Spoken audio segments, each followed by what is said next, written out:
안녕하세요, 여러분. 만나서 반갑습니다. 이번 시간에는 자동적 사고와 핵심 믿음, 그리고 중간 믿음에 대해 알아보도록 하겠습니다.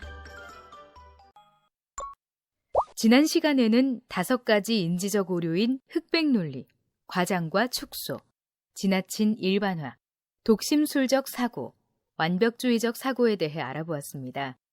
그리고 이러한 인지적 오류를 다른 방향으로 생각해보고 그에 따른 행동의 변화에 대해서도 살펴보았습니다. 기억나시나요? 그럼 오늘도 힘차게 시작해보도록 할까요? 먼저 자동적 사고를 알아볼 텐데요. 2회차에서 학습한 ABC 모델 기억나시나요? 여러 가지 상황과 그에 따른 생각, 그리고 그 결과로 나타나는 신체 반응은 서로 연결되어 있기 때문에 같은 상황이더라도 생각에 따라 감정이나 행동 등이 다르게 나타날 수 있다고 배웠었죠. 그런데 일반적으로 생각을 하는 과정은 빠르게 지나가기 때문에 단번에 파악하기가 어려운데요. 자동적 사고는 이처럼 우리가 어떠한 상황을 직면했을 때 순간적으로 떠오르는 생각이나 기억 등 자동적으로 떠오르는 생각을 말합니다. 자동적 사고에 부정적인 경우가 개입되면 그에 따르는 감정이나 반응, 행동들도 부정적일 수 있습니다. 생각을 할 때 나쁜 상황에 집중을 하게 되어 부정적인 판단이 내려지는 것이죠. 이러한 부정적인 생각은 점점 더 우리를 불안하고 초조하게 만들어 또 다른 부정적인 생각과 마음을 갖게 하는데요. 부정적인 생각이 초래하는 악순환의 고리를 끊으려면 무엇보다도 먼저 자동적 사고를 인식해야 합니다. 그러면 자동적 사고에 따라 우리가 느끼는 감정과 행동은 어떻게 달라지는지 한 예를 살펴볼까요? 학교 수학여행에서 한 학생이 반 대표로 장기자랑을 하게 되었습니다. 열심히 했지만 결국 인기 투표에서는 뽑히지 못했는데요. 이때 학생의 마음속에 있는 긍정적인 생각과 부정적인 생각을 들어볼까요? 먼저 긍정적인 생각입니다. 괜찮아. 친구들하고 재미있는 추억을 쌓는 자리인데 뭐. 준비하는 동안 좋은 경험도 했고 나름대로 잘했어.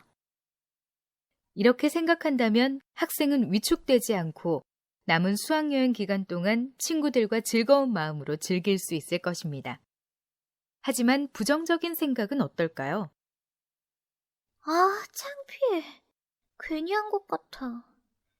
애들이 앞으로 계속 놀리겠지? 수학여행이고 뭐고 집에 가고 싶다. 이런 생각을 가지고 있다면 스스로에게 나쁜 평가를 하고 앞으로도 친구들과 어울리지 못하거나 자신감을 잃게 될 것입니다. 자, 앞에서 생각의 방향에 따라 나타나는 반응의 결과를 살펴보았는데요. 이처럼 중요한 자동적 사고는 어떻게 알아차릴 수 있을까요? 자동적 사고는 순식간에 떠오르는 것으로 쉽게 인식하기는 어렵지만 다음과 같은 방법으로 찾아볼 수 있습니다. 첫 번째는 우리의 감정이 어떻게 변화하는지 주의를 기울여 보는 것이고, 두 번째는 평소에 떠오르는 생각을 적어보는 것입니다. 자동적 사고를 정확히 인식하면 생각의 출발점에서 왜곡된 점이 없는지를 발견할 수 있게 됩니다. 그리고 이것을 바로잡아 긍정적인 생각을 하게 되면 여러분의 스트레스도 크게 줄일 수 있을 것입니다. 그렇다면 핵심 믿음은 무엇일까요? 핵심 믿음은 지속적인 경험을 통해서 확인하고 강화시켜온 믿음으로 이것이 절대적인 사실이라고 인지하는 것을 말합니다. 때문에 핵심 믿음은 쉽게 바뀌지 않는데요. 핵심 믿음이 부정적으로 자리 잡게 되면 자동적 사고와 묶여 인지적 오류로 발전하게 됩니다. 따라서 여러분이 가지고 있는 핵심 믿음이 옳은 것인지 잘못된 것인지를 살펴보는 것은 매우 중요합니다.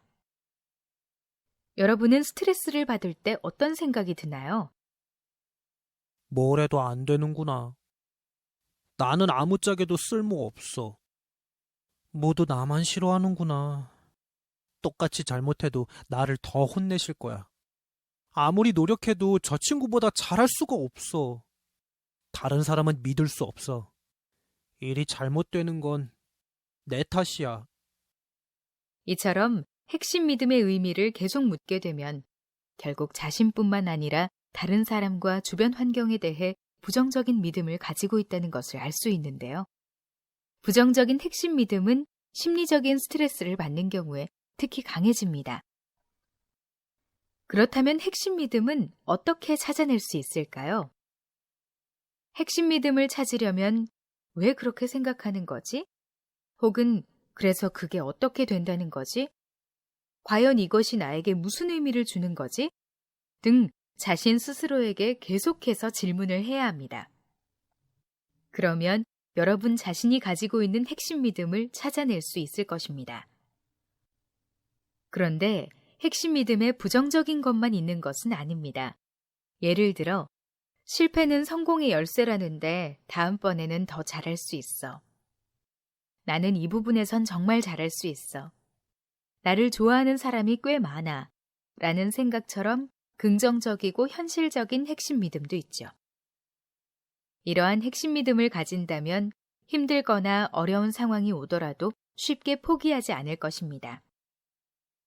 만약 본인이 가지는 핵심 믿음이 부정적이라면 이를 긍정적이고 현실적인 믿음으로 바꿀 수 있게 노력해 나가야 할 것입니다. 그러면 사례를 하나 볼까요? 다음 학생이 어떤 핵심 믿음을 가지고 있는지 들어봅시다. 오늘 과제 발표 때 내가 발표하는 걸 아무도 주의 깊게 듣지 않고 자기들끼리 떠들고 있었어. 내가 준비를 잘 못한 것 같아.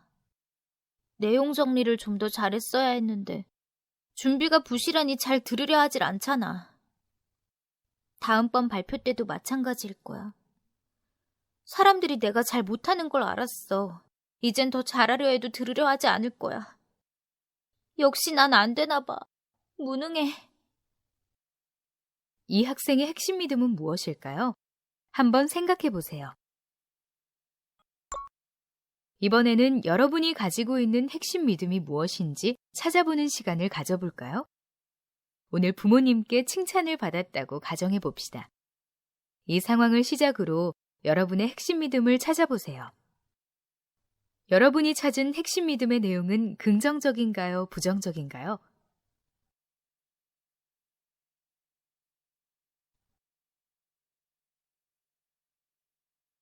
그러면 조금 전 과제 발표를 했던 학생을 다시 만나볼까요? 이 학생이 가지고 있는 자동적 사고와 중간 믿음, 그리고 핵심 믿음을 확인해 봅시다. 오늘 과제 발표 때 내가 발표하는 걸 아무도 주의 깊게 듣지 않고 자기들끼리 떠들고 있어. 내가 준비를 잘 못한 것 같아. 내용 정리를 좀 더 잘했어야 했는데 준비가 부실하니 잘 들으려 하질 않잖아.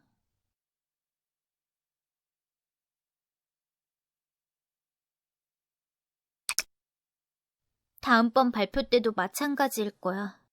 사람들이 내가 잘 못하는 걸 알았어. 이젠 더 잘하려 해도 들으려 하지 않을 거야.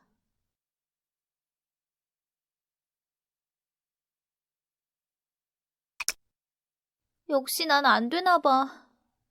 무능해.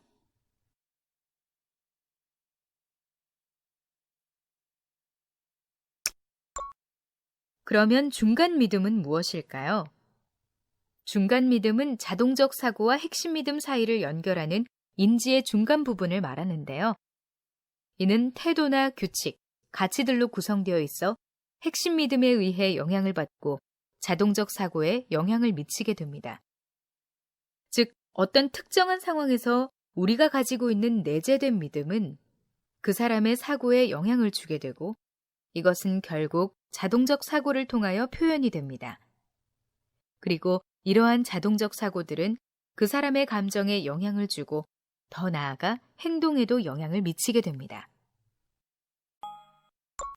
이번 시간에는 자동적 사고와 핵심 믿음, 그리고 그것들을 연결하는 중간 믿음에 대해 알아보았습니다.